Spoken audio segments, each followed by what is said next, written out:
प्रधानमंत्री के गलत नीतियों के कारण आज 25 करोड़ नौजवान जो हैं ओवर एज हो गए। जो युवा ओवर एज हुए हैं वो बेरोजगार हो चुके हैं, बहाली नहीं निकल रही है, कुछ नहीं हो रहा है, नौकरी नहीं मिल रही है, तो ओवर एज हो गए 25 करोड़। अग्निवीर योजना भी जो इन्होंने बनाया है, यानी 22 साल में रिटायर्ड, तो उसके बाद नौजवान क्या करेगा? जब 22 साल में इन लोगों को रिटायर कर रहे हैं, 25 करोड़ को ओवर एज कर रहे हैं, तो खुद 74-75 साल के हो गए, तो मुझे विश्वास है अपनी बनाई हुई नीति में ये मार्गदर्शक मंडली में बैठे। आपने कहा था कि हम जॉब्सो देंगे, लेकिन गिरिराज सिंह ने कहा है कि आप लोग अपहरण शो कर सकते हैं, जंगल राज शो कर सकते हैं। झूठा का सरदार बोला है आपको। देखिए, बेकार की बातों का, बिना तर्क की बातों का हमारे पास समय नहीं है कि फालतू के डिस्कशन में हम भाग लें, है ना?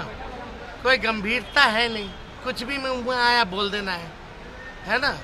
इसी तरह का आरोप है, बेकार का है, इस पे कोई टिप्पणी हमको नहीं करनी। प्रधानमंत्री के गलत नीतियों के कारण आज 25 करोड़ नौजवान जो हैं ओवर एज हो गए, यानी जो युवा ओवर एज हुए हैं वो बेरोजगार हो चुके हैं, बहाली नहीं निकल रही है, कुछ नहीं हो रहा है, नौकरी नहीं मिल रही है, तो ओवर एज हो गए 25 करोड़ युवा बेरोजगार। यानी 25 करोड़ जो ओवर एज हुए हैं उनके भविष्य के साथ खिलवाड़ किया गया, और 25 करोड़ जो संख्या है वो मामूली संख्या नहीं है।